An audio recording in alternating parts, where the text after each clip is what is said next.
Boa noite. Eu gostaria primeiramente de agradecer à Mars e ao VetSmart pelo convite para fazer essa palestra hoje para vocês, colegas veterinários. Eu vou me apresentar, então. Eu sou a Manuela Fischer, eu fiz medicina veterinária na Universidade Federal do Rio Grande do Sul. Eu fiz também mestrado na área de nutrição de cães e gatos, com um período na Unesp, em Jaboticabal, e depois eu terminei com o doutorado também na área de nutrição de cães e gatos, com um período de sanduíche na Universidade da Califórnia. Hoje a proposta é falar sobre o seguinte tema: em tempos de alimentação natural, por que prescrever ração?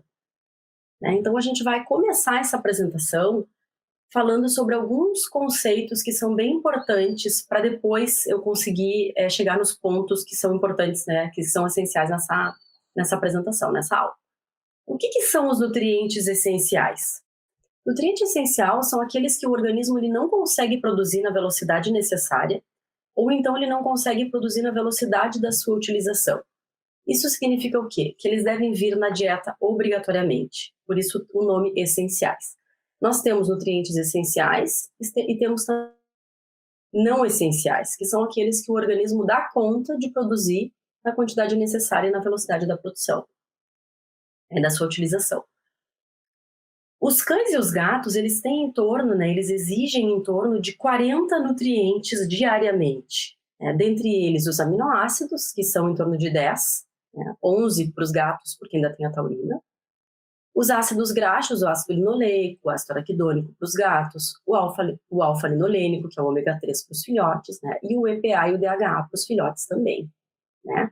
A gente tem também os macrominerais, os microminerais, a água, que é o nutriente mais importante, muitas vezes a gente esquece dela. E nós temos também as vitaminas, vitaminas lipossolúveis, A, D e E, e a gente também tem as vitaminas hidrossolúveis. Então, o que é importante a gente pensar? Que um animal, tanto o cão quanto o gato, eles têm uma necessidade, e isso é extremamente importante pensando em nutrição e quando a gente vai fazer a alimentação de um animal. A necessidade do animal, ela é de nutriente. Os animais, eles requerem nutrientes e não ingredientes.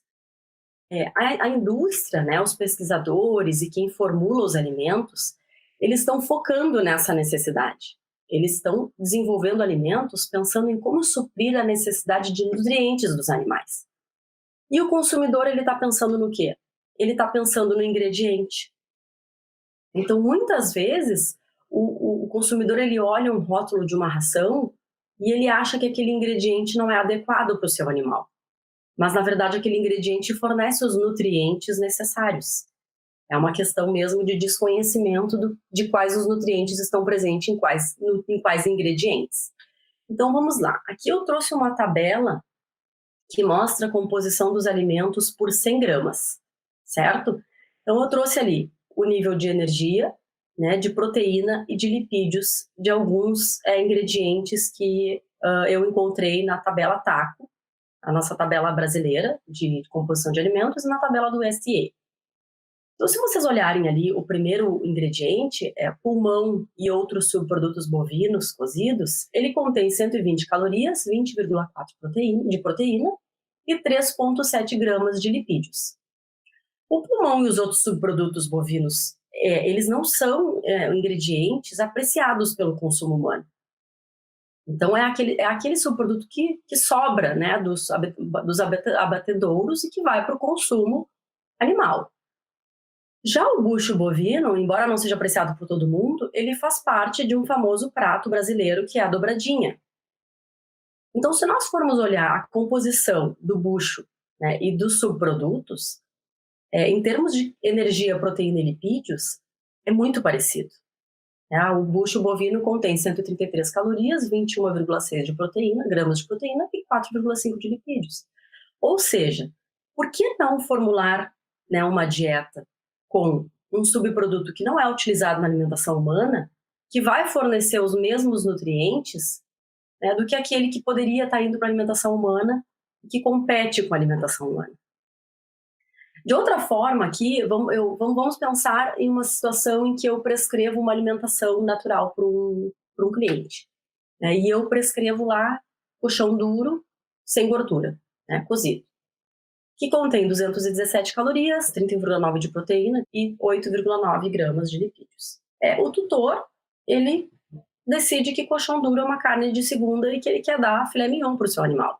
O filé mignon é muito parecido. Ele tem 220 calorias, 32,8 gramas de proteína e 8,8 gramas de lipídio. Há necessidade de fornecer filé mignon para o animal? Os aminoácidos que estão ali vão ser diferentes dos aminoácidos do coxão duro? Né? Então, a gente tem que pensar que para fazer um alimento para os animais, é muito mais importante focar nos nutrientes que são essenciais, nos nutrientes que eles necessitam, do que necessariamente nos ingredientes, certo? Porque o requerimento diário é de nutriente. Bom, dito isto, um outro conceito importante é de alimento completo. O alimento completo, que é uma definição inclusive do Ministério da Agricultura, né, é aquele que contém todos os nutrientes essenciais para o animal. Ele inclui também as vitaminas e os minerais.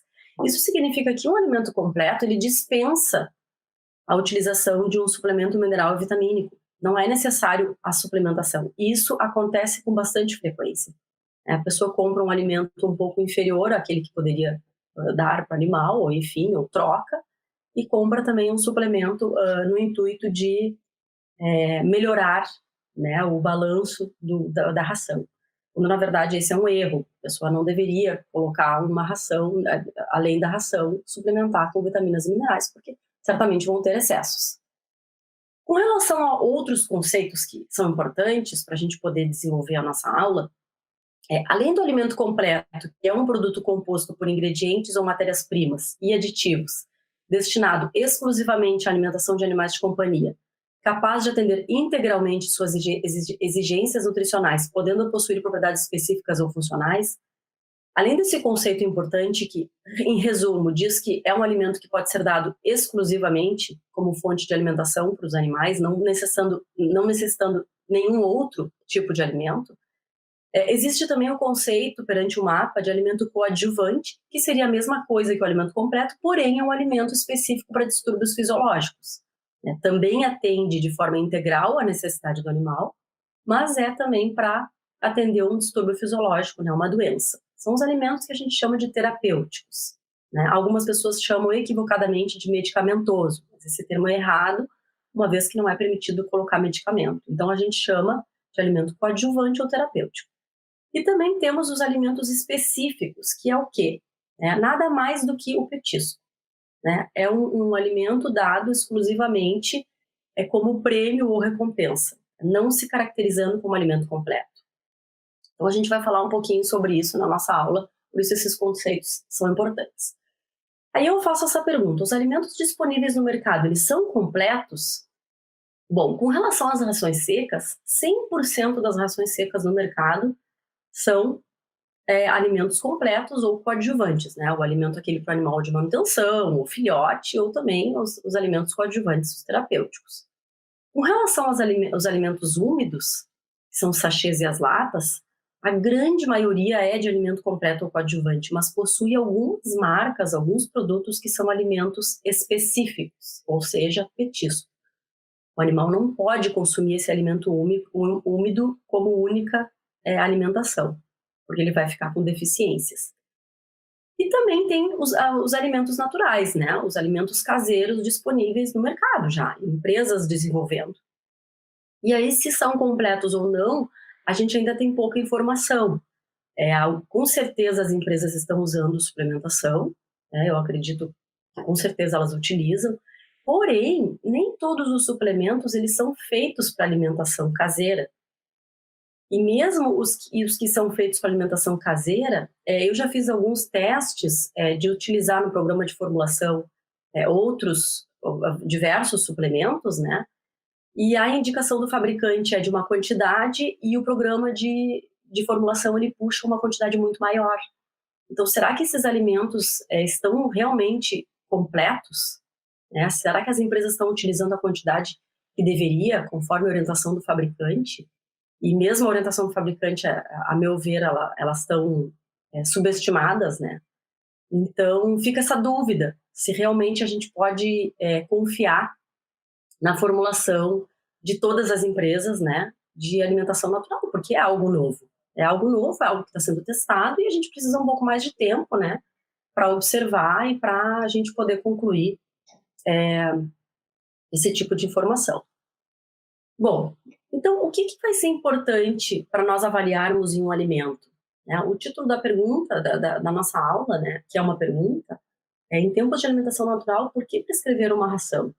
Então a gente tem que parar e pensar o que é importante no alimento, né, e ver se a ração ela supre, né, se ela atende, né, às exigências de que um alimento para cães e gatos ele precisa ter.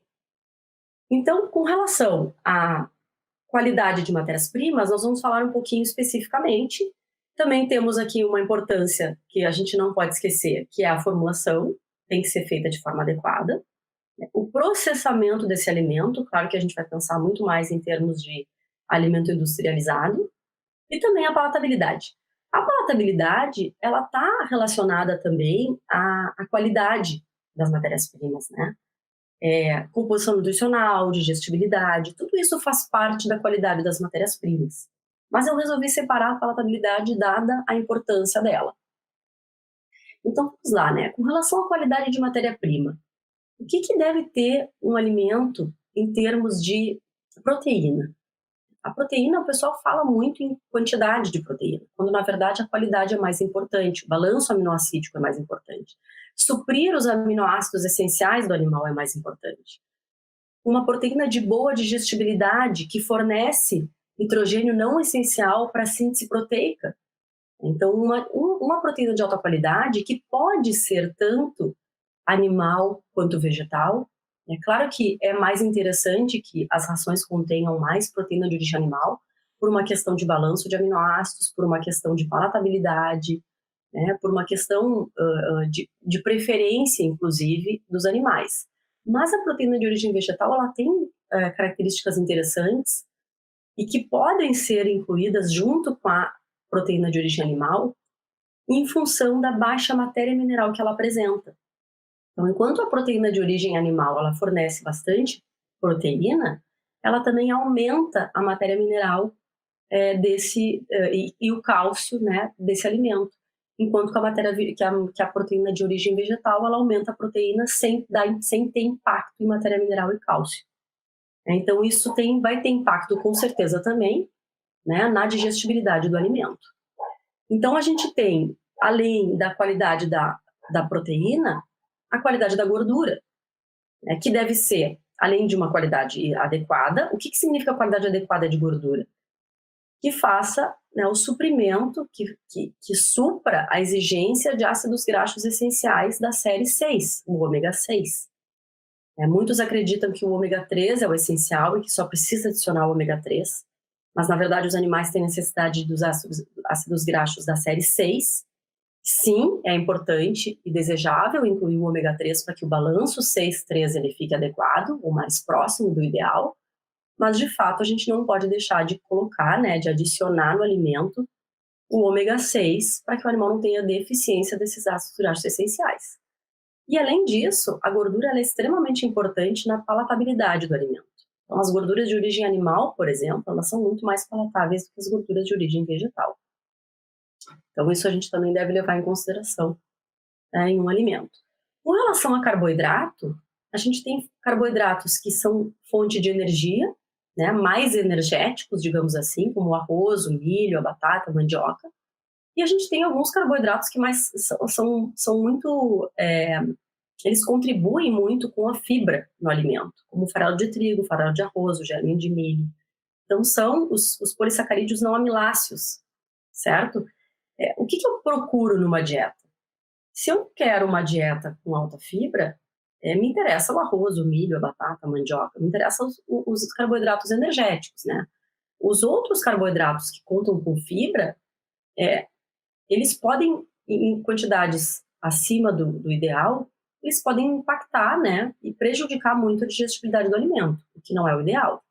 Então a gente tem que ver qual é o propósito da alimentação. E aqui eu vou falar das fibras, que eu também gosto muito, né? É um tema que foi pesquisa do meu mestrado, E eu gosto bastante da fibra porque a gente sabe que cães e gatos hoje, embora os ancestrais dos cães e os gatos não fizessem consumo de fibra nas suas dietas, hoje, do jeito que os nossos animais estão vivendo, né, domesticados e muito sedentários, fazendo pouco exercício, as fibras têm um papel importantíssimo na dieta.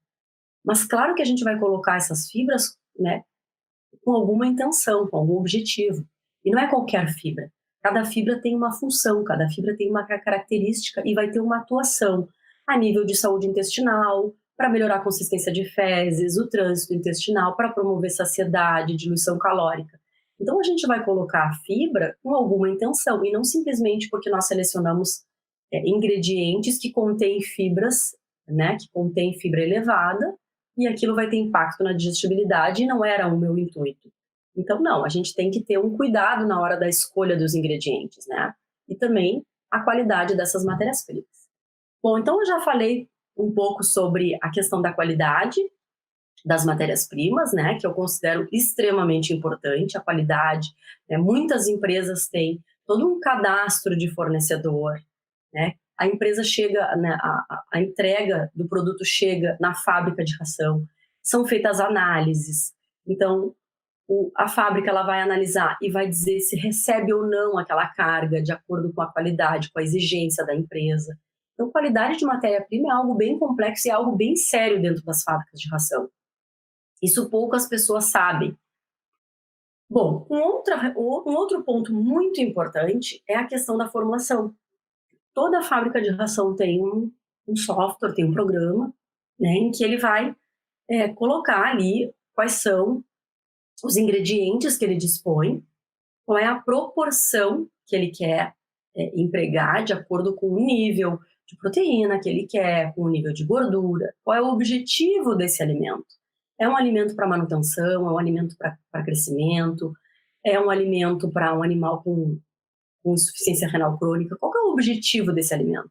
É um alimento que eu quero colocar mais fibra, menos fibra, mais proteína, menos gordura. Então, a gente tem que ter, no momento da formulação, todos esses pensamentos. Eu preciso saber quais são os ingredientes que eu tenho disponível, né? Como vou empregar, né, ele nas proporções adequadas e o objetivo dessa formulação.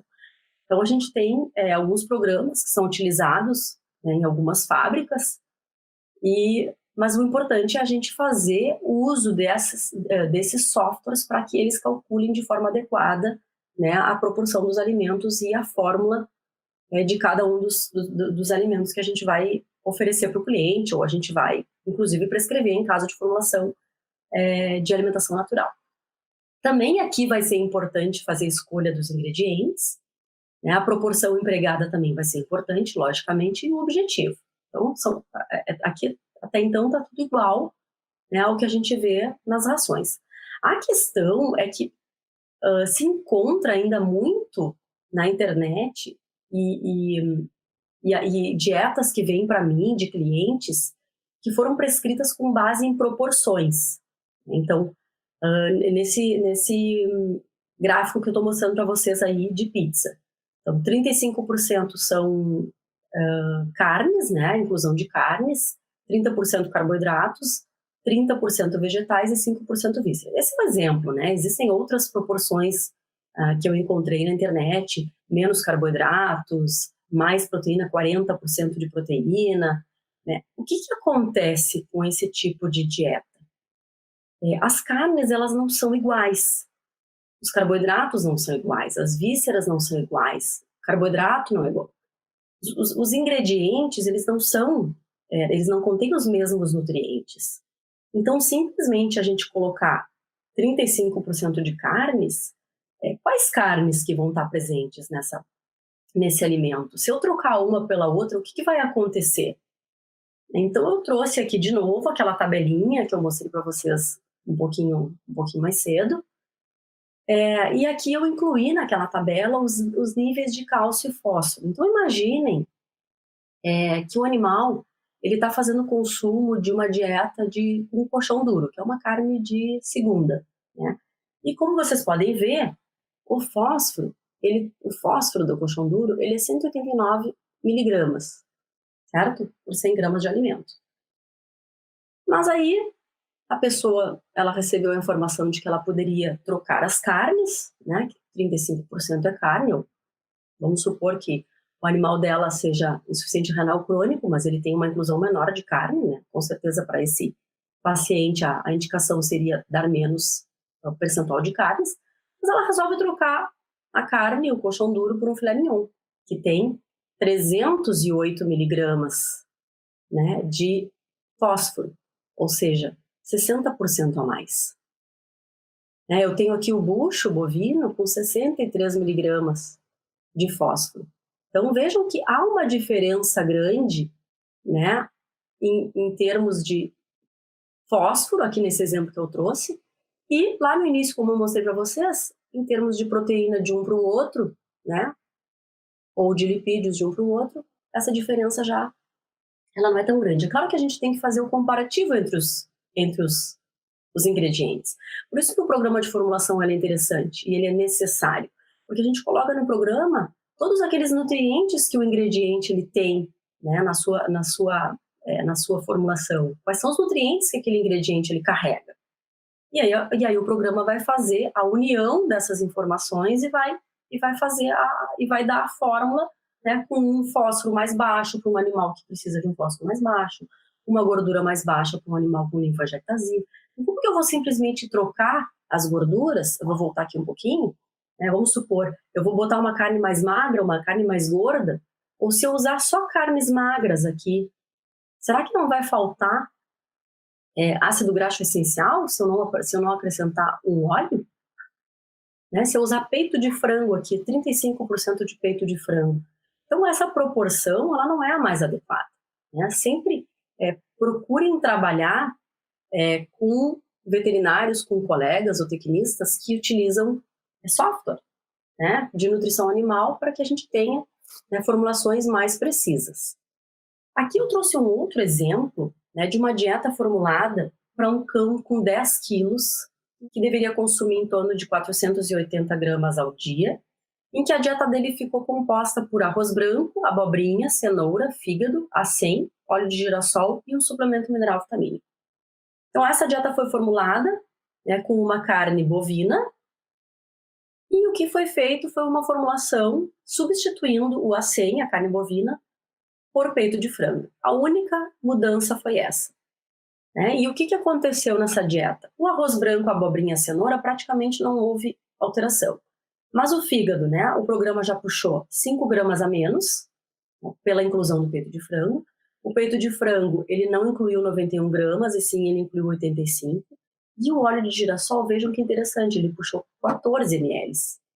Por que isso? Porque o peito de frango, ele tem um teor de proteína maior e um teor de gordura maior, um teor de gordura menor. Então, no programa, para fechar os ácidos graxos essenciais, ele puxa mais óleo de girassol, que deu quase o dobro. E ele puxou um pouquinho mais de suplemento também ali, que deu 13 gramas, ao invés de 12,5. Isso mostra que simplesmente trocar... Esse é um exemplo muito simples, tá? Pessoal, porque, na verdade, o que as pessoas fazem em casa é trocar todos os ingredientes. Então, aqui eu só troquei a carne para mostrar que já mudam algumas coisas. Alguns ingredientes já mudariam em questão de quantidade. O que as pessoas fazem em casa é trocar todos os ingredientes. Eu mesmo, quando faço prescrição, e passa 3, 4 semanas, liga para o cliente, fala com o cliente, não, mas eu troquei tal por tal. Mas a gente conversou na consulta que não pode trocar. Mas é que ele ficou enjoado, ele cansou, ele fez cara feia, não quis comer, enfim. E aí já muda toda a formulação, já muda o balanceamento da dieta. Então, essa formulação aquele gráfico de pizza, com proporções, ela não é adequada em função disso. Bom, outro ponto muito importante de um alimento é o processamento. É claro que aqui eu trouxe itens, parâmetros de processo de extrusão, a granulometria, a densidade, a temperatura, a pressão, a umidade, a gelatinização do amido, tudo isso vai ter impacto na extrusão do alimento para formar um kibble homogêneo, O kibble é o pellet, é o grão da ração. É um kibble homogêneo, bem aerado, livre de finos, aquele pó. Às vezes a gente encontra algumas rações de baixa qualidade. A gente não quer. Tudo isso leva a um alimento de melhor digestibilidade. Então, se o amido ele gelatinizou de forma adequada, né? Se a granulometria ela foi adequada. A gente tem um kibble, não sei se vocês conseguem visualizar bem, mas a ideia aqui é mostrar as câmaras de ar dentro do kibble. Vocês podem achar que esse kibble está um pouco seco, né? Mas é porque ele não teve ainda o recobrimento de gordura. A ideia é só mostrar que ele fica aerado, ele fica com esses espaços. A gente compara muito com o chocolate soufflé, né, que é aquele chocolate cheio de ar dentro. Então é assim que tem que ser uma ração bem extrusada, em que a gente não vê, né, partes grosseiras dos ingredientes, está bem moído, bem homogêneo, com câmaras de ar. Isso vai promover uma digestibilidade, né, boa para o animal. Então a gente tem aqui a questão do processamento muito importante. Com relação ao processamento de alimentação natural, eu encontrei esse estudo que foi feito aqui no Brasil, em que comparou a digestibilidade de rações seca e úmida e de alimentação natural, né? Então, assim, o que eles fizeram? Eles utilizaram cães beagle adultos, né? E eles observaram os coeficientes, né, os valores médios de coeficiente de digestibilidade aparente da matéria seca, de digestibilidade aparente da proteína bruta e digestibilidade aparente da energia, do extrato etéreo e da energia bruta. Extrato etéreo é gordura. Então, vejam que aqui, na digestibilidade da matéria seca, a menor digestibilidade foi 83,3 para a ração seca. E para o mix de carne crua, foi 83,7. Né, em torno ali, uma diferença muito pequena, estatisticamente nem teve diferença.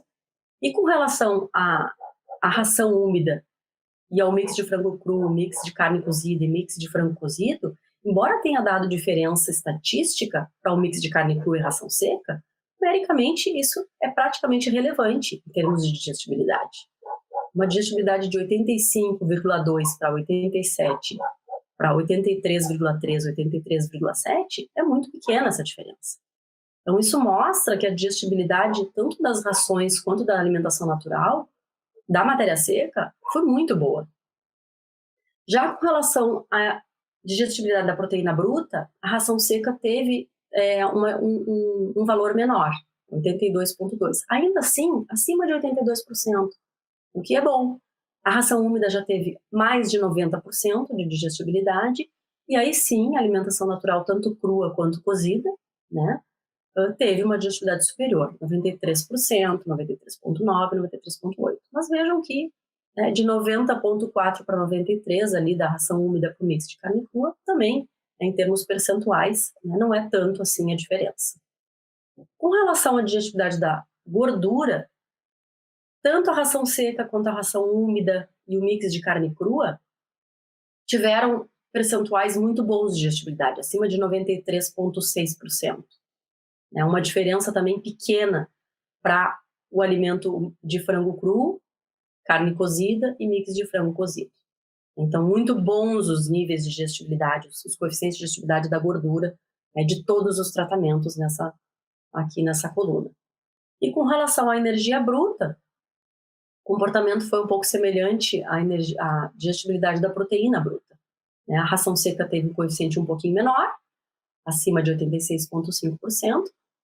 A ração úmida, 90,8%, que não teve diferença estatística com relação ao mix de carne crua.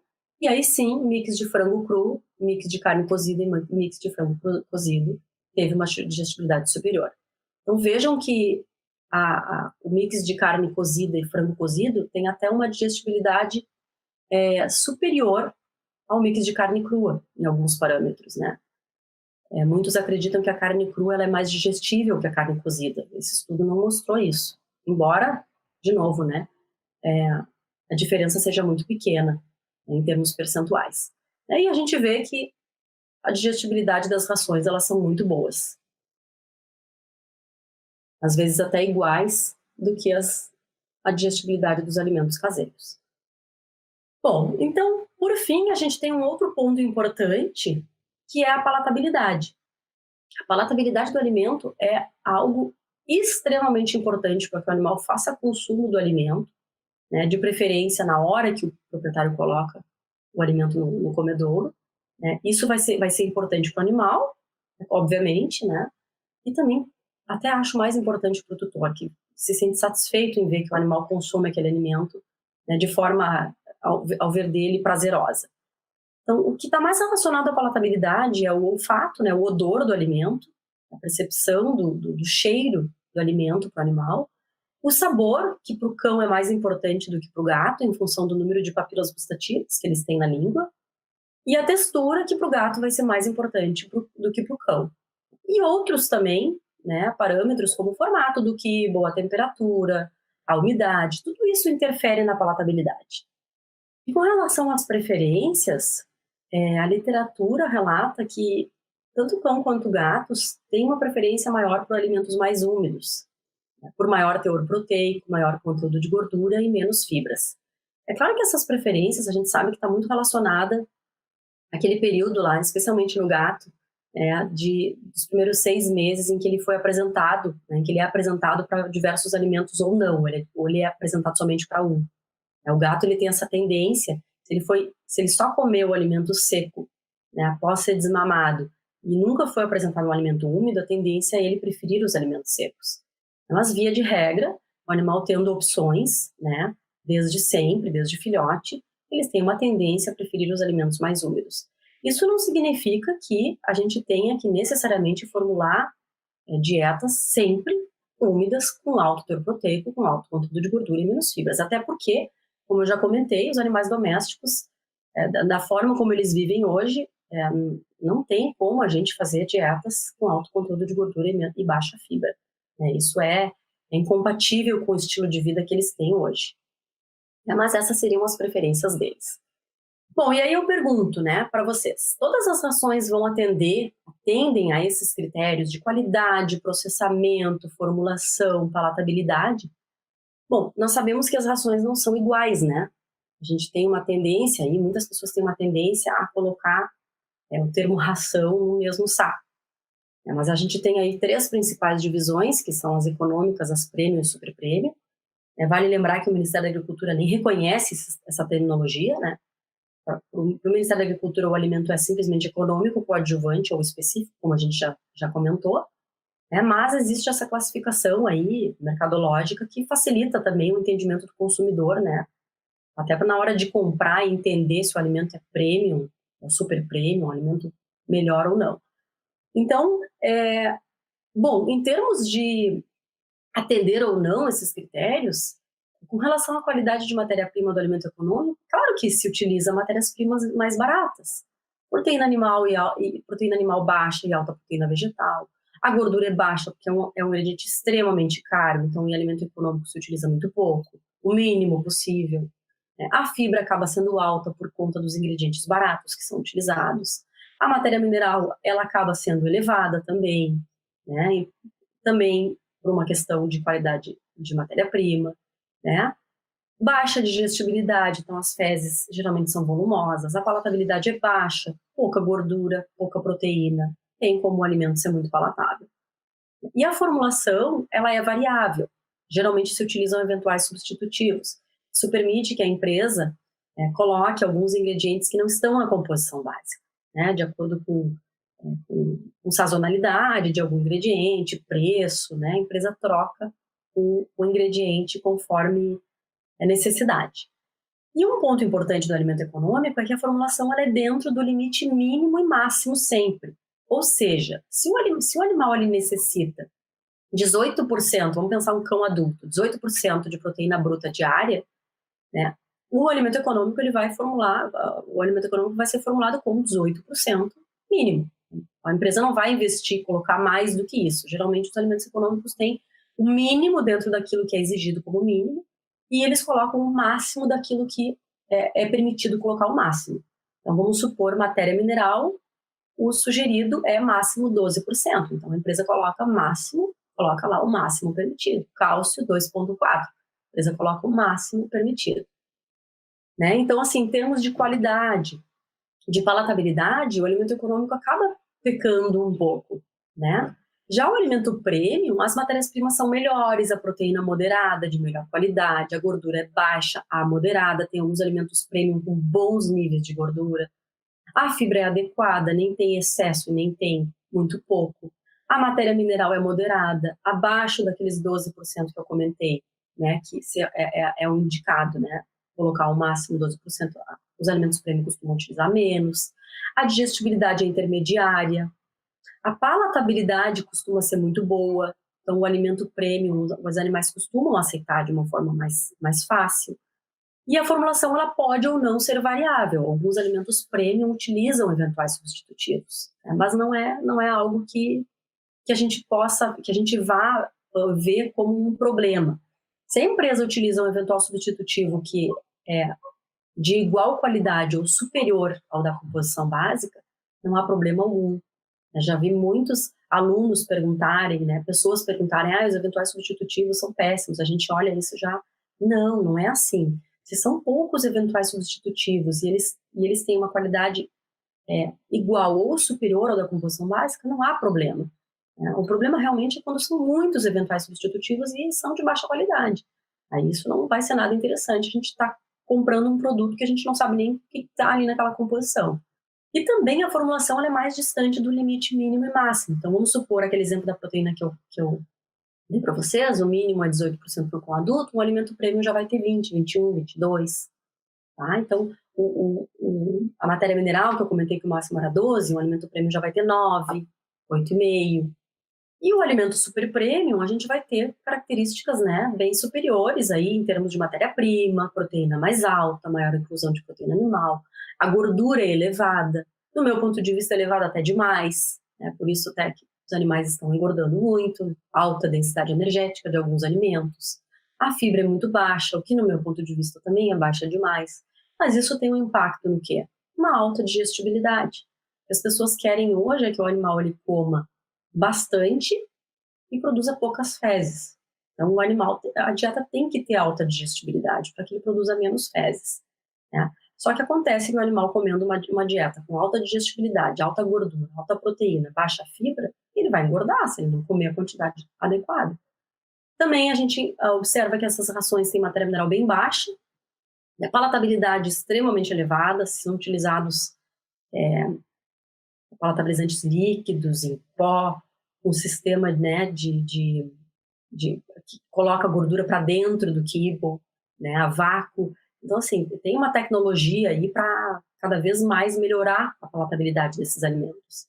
Então, realmente são palatáveis e isso é indiscutível, embora muitas pessoas falem, o animal não come ração. Sim, mas a gente está vendo, né, um boom de obesidade como nunca se viu, né, os animais comendo, a maioria comendo ração. Então, eles estão comendo, eles comem e comem bem. A formulação desses alimentos ela é fixa, né? Os fabricantes eles não usam eventuais substitutivos de forma alguma. E a formulação ela é bem distante do limite mínimo e máximo. Então, se coloca bem mais do que o mínimo de gordura, de proteína, e se coloca bem menos que aquilo que se considera, né, que pode prejudicar o animal se colocar demais, como matéria mineral, cálcio em excesso. Então, essa formulação ela é bem distante do mínimo e máximo exigido e recomendado. Então, se a gente parar para pensar, não, né? A resposta da pergunta que eu fiz, todos os alimentos atendem a essas características, esses parâmetros? Não, a gente sabe que o veterinário gosta de prescrever alimento super premium, é o que eu prescrevo também. Então, é claro que nessa apresentação eu vou focar no alimento super premium. A pergunta em termos de alimentação natural, por que prescrever ração? Eu estou falando de super premium. É o alimento que a gente confia mais, é o alimento que a gente está mais acostumado, é o alimento que é mais adequado para cães e gatos. Bom, então, e por que prescrever? Vamos ao ponto final dessa aula. Gosto muito de prescrever ração porque me sinto segura, né? Confio em diversos produtos e diversas marcas de rações que eu já utilizo e trabalho há muito tempo. Tenho certeza que, né, os colegas que estão assistindo também se sentem seguros prescrevendo ração. Em termos de praticidade também, acho que a ração ela é muito prática, a gente vai falar um pouquinho de cada ponto. O custo e a questão da sustentabilidade. Então, com relação à segurança, A ração é um alimento que, além de ser completo, e a gente já falou que é alimento completo, né? Por isso foram importantes aqueles conceitos que nós vimos. Essas rações, elas passam por diversas análises na fábrica de ração. As fábricas têm laboratórios próprios que permitem serem feitas diversas análises, né, de todos os lotes, da matéria-prima quando entra na empresa, do produto acabado antes de sair. Isso nos dá uma confiança muito grande. Além disso, falando de rações super premium e muitas premium, algumas econômicas até, mas bem mais frequente, rações premium, super premium, fazerem testes em vivo nos animais. Então, as empresas têm canis e gatis e fazem pelo menos teste de digestibilidade do alimento, de preferência alimentar, pH urinário, consistência fecal. Então, não é simplesmente formular uma ração e fornecer. São feitos testes nesses animais para ver como que essa ração ela se comporta, né? Quais são os efeitos dessa ração no animal. Além disso, são feitas algumas análises não exigidas pelo mapa, peróxido, acidez de gordura, micotoxinas, né? E também, além da implementação das boas práticas de fabricação que é exigido pelo mapa, as BPF, muitas empresas fazem, né, têm a certificação de HACCP, ISO 9001, 22001, enfim, a gente tem aí o BPF, as boas práticas de fabricação, que é o mínimo, é o básico, todas as empresas que trabalham com alimentação natural precisam, né, implementar as BPF, isso já é uma exigência de alguns anos do Ministério da Agricultura, né, mesmo para quem vai vai montar uma empresa de alimentação natural, é importante, é necessário ter as BPF implementadas. Depois, acima delas, o HACCP, ou Análise de Perigos e Pontos Críticos de Controle, a ISO 9001, depois tem a ISO 22000, enfim, né? É uma série de certificações que as empresas buscam, né, para ter mais qualidade e mais seguranças nos seus alimentos. Isso é algo muito importante também que eu valorizo nas empresas. Bom, se a gente falar de segurança em termos de alimentação natural, vamos supor que o alimento ele é completo, né? Os alimentos que são vendidos pelas empresas, né? Eu, sinceramente, não confio muito naquele alimento que eu prescrevo para o tutor fazer. O tutor não compra o suplemento, ele compra o que a gente não prescreveu porque era mais barato, ele troca os ingredientes, como a gente já comentou. Então, vamos supor que eu estou prescrevendo um alimento de empresa, que é o que eu gosto de fazer. Prescrever alimento de empresa, né? O tutor não vai poder mexer, é aquilo ali e ponto. É um alimento completo, sim, então teoricamente a gente pode confiar, né? Pode ter certeza que o animal vai estar bem nutrido. Ok, até aí tudo bem. É claro que a gente tem que também procurar avaliar aquela questão do suplemento que eu falei lá no início, se a empresa está usando o suplemento correto, na quantidade correta. A análise do produto acabado, ela é geralmente eventual. Primeiramente, não é feita análise das matérias-primas, né? Quem trabalha com alimentação natural sabe que as matérias-primas são compradas de diferentes locais, até mesmo em supermercados, muitas vezes mercados, feiras, e é feito só uma análise do produto acabado, eventualmente, né? O Ministério da Agricultura exige que sejam feitas análises periódicas, mas periódicas quanto? Uma vez por ano, uma vez a cada 6 meses, uma vez a cada 2 anos? Não existe essa definição. Então, a empresa produz um alimento ao longo do ano inteiro, mas ela está usando aquela formulação e ela acredita, né, que aquele alimento tem tantos por cento de proteína, de gordura, de cálcio, fósforo, mineral. Mas não está sendo feito as análises diárias para confirmar se a formulação está batendo com aquilo que está sendo feita na empresa. Então, isso é uma coisa que às vezes pode não nos trazer tanta segurança, muito embora a gente tenha que acreditar e confiar que a empresa vai fazer aquilo que o formulador está passando, né, de forma bem correta. As análises que são feitas por essas empresas geralmente são somente as exigidas pelo mapa, como umidade, proteína bruta, extrato etéreo, fibra bruta, matéria mineral, cálcio e fósforo. Não se faz análises além dessas pelo custo. É muito caro fazer análise e empresas de alimentação natural não têm laboratórios próprios. A grande maioria não tem. É muito caro fazer análises extra às que o Ministério da Agricultura solicita. E, além disso, a implementação das boas práticas de fabricação. Então, não tem outros métodos de controle e segurança alimentar, como algumas fábricas, né, como a maioria das fábricas possuem. Então, bom, sim, pode ser seguro fornecer um alimento natural, com certeza Eu não vejo problema nenhum, tanto que eu prescrevo de empresas, não vejo problema nisso, mas quis mostrar para vocês aqui, né, que o alimento, a ração, ela nos passa uma segurança ainda maior, né, do que o alimento natural. Com relação à praticidade, se a gente for comparar ração com alimentação natural, o acesso a bons produtos, em termos de ração, ele é infinito. Qualquer loja, supermercado, agropecuária, a gente encontra uma variedade de rações excelentes no mercado. Agora, uma boa alimentação natural é mais complicado, é mais difícil. A gente não vai em algum lugar, né? Faltou, eu vou ali e compro. Não. O armazenamento da ração, ele é muito mais fácil também do que da alimentação natural. A ração, tanto a seca quanto a úmida, a gente compra uma quantidade, coloca, pode ser dentro do saco, ou dentro da despensa, as latinhas, os sachês, abre e fornece. O alimento natural, especialmente o congelado, ele tem uma dificuldade de armazenamento em freezer. Então, a gente tem essa outra questão que não é muito prática. A variedade, eu já diria aqui que ração e alimentação natural são iguais, porque a gente encontra uma infinidade de rações, mas a gente também pode ter uma infinidade de alimentações naturais. Algumas empresas fornecem diferentes cardápios, com diversas fontes proteicas, fontes de gordura, carboidratos, vegetais. Dá para fazer muitas opções. Com relação à facilidade em viagens, né, nem tem comparação ração com alimentação natural. A ração a gente coloca num pote, num saco e leva, própria lata ou sachê. A alimentação natural, de novo, se for congelada, é complexo de levar, é para alimentar o pet. Se o tutor vai viajar e vai deixar o pet com alguém tem que descongelar, então ali facilidade para ofertar, né? Tem que descongelar previamente, tem que aquecer em banho-maria. Algumas vezes, né, se a pessoa faz em casa, ela tem que acrescentar um suplemento, ou se ela não faz, ela tem que cuidar para fazer o aquecimento devagar, em banho-maria. Então, não é tão simples, né? A praticidade da alimentação natural, ela não é comparável à praticidade da ração. Na verdade, esse é um ponto muito importante na escolha do alimento, né? A maior parte das pessoas dão ração, a maior parte da ração, porque é realmente mais prática. Depois a gente chega na questão custo. Eu coloquei aqui um cão de 5 quilos, né, para vocês terem uma ideia, consumindo uma ração super premium de 3 quilos que custa R$120.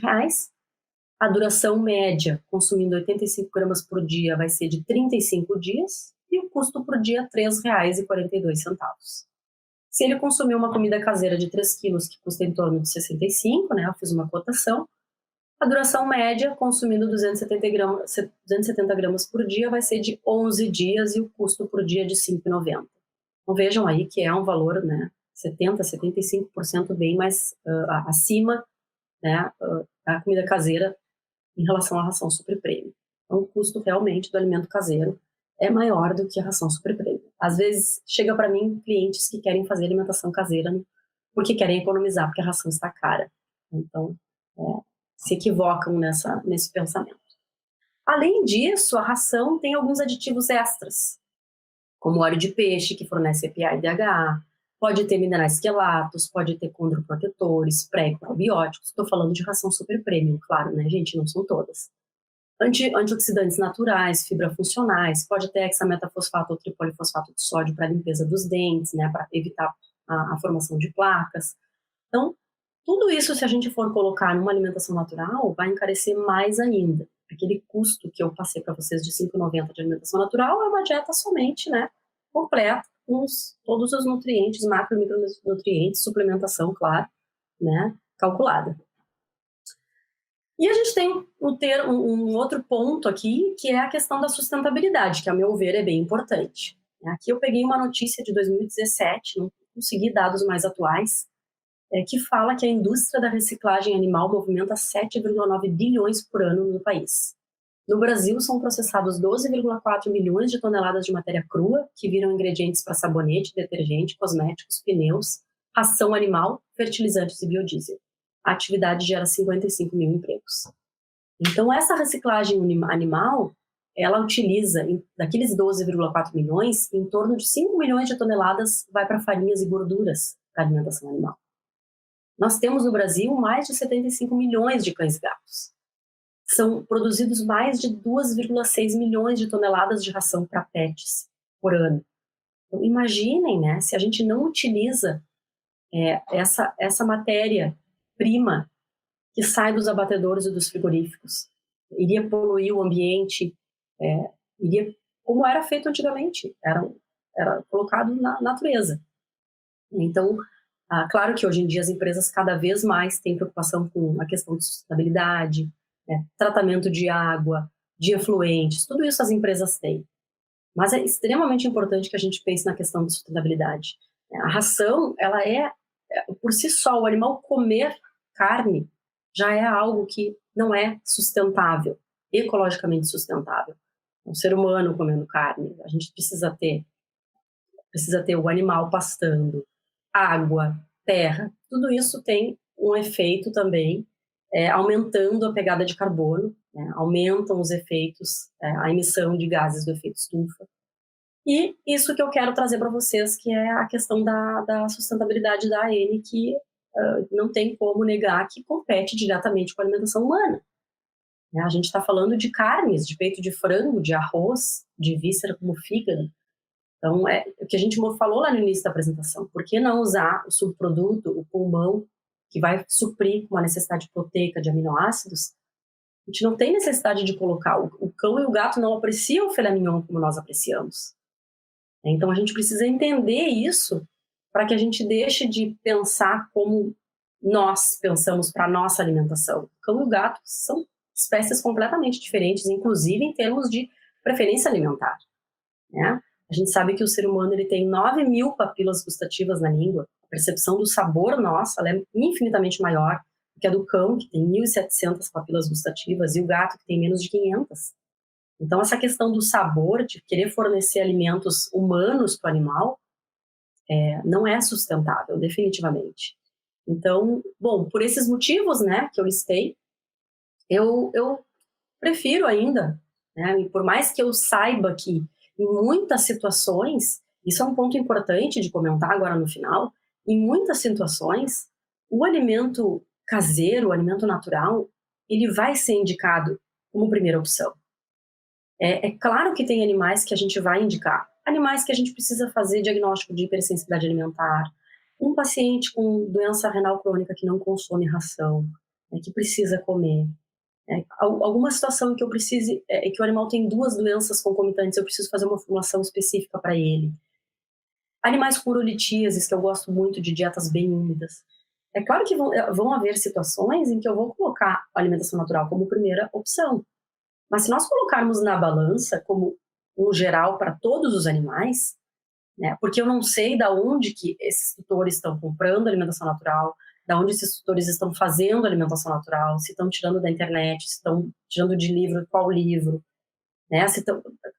Por uma questão de segurança e saúde dos animais, se a gente colocar na balança, a ração ela é, além de mais segura, né, eu já comentei, tanto em termos nutricionais quanto em termos de segurança alimentar, ela é muito mais prática, o tutor não altera a ração, está ali o alimento, não tem como tirar, botar, trocar.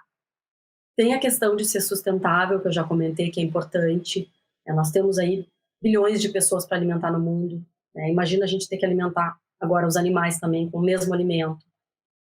A variedade, muitas opções de variedade de ração no mercado, cada vez mais. O custo, né, que comparado aí com o alimento caseiro, eu já mostrei para vocês que é. É claro que eu pensei aqui no custo do alimento seco, né? Eu não pensei no custo do alimento úmido, porque de fato a maior parte das pessoas não dá o alimento úmido como forma exclusiva e sim mistura, né? Então eu calculei realmente com o alimento seco.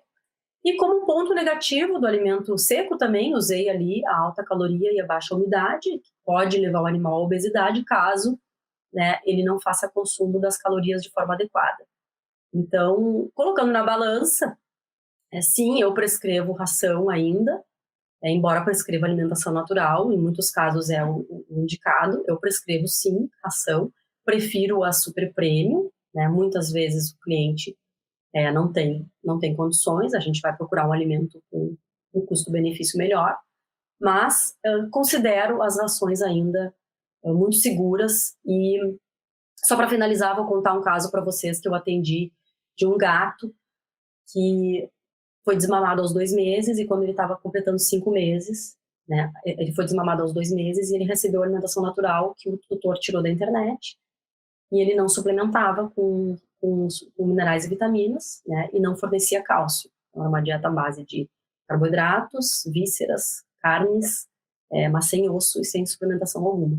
Com quase 5 meses, o animal fraturou os 2 membros anteriores, né, e a veterinária encaminhou para mim, porque mesmo ela explicando que era devido à alimentação, o tutor não queria trocar para ração, e queria que eu balanceasse a dieta dele, do animal, do gato. Então, assim, só para mostrar, né, que esse tipo de coisa está acontecendo e acontece muito. E eu falei para ele, olha, se o senhor tivesse fornecido para o seu animal uma ração econômica para gatos, o seu animal não teria tido esse problema, não teria fraturado os membros anteriores, né, com 5 mesinhos apenas. E ele, né, duvidou um pouco, não quis dar muito papo e preferiu seguir com a alimentação natural, sem problema nenhum, né? Eu prescrevi suplementação mineral vitamínica, mas não procurou de novo para fazer os retornos e não sei no fim como é que o animal ele ficou, nem sei se o tutor estava fazendo de acordo com o que eu prescrevi. Mas assim, isso só para finalizar, mostra que a maior parte da população ela não tem perfil para cozinhar e para fornecer para o seu animal um alimento natural, a não ser que compre de empresa. Mas a gente prescrever, eu cada vez menos gosto disso, prescrever alimento natural, porque realmente as pessoas não estão fazendo de acordo com o que a gente prescreve. Então eu ainda prefiro prescrever a ração no consultório, por uma questão de segurança, por uma questão que a gente vê há anos que dá certo, que os animais vivem bem, só que, claro, tem que ser rações de alta qualidade. Tá bom? Então, se vocês quiserem entrar em contato comigo, podem entrar em contato pelo meu Instagram, Manuela Vetnutri.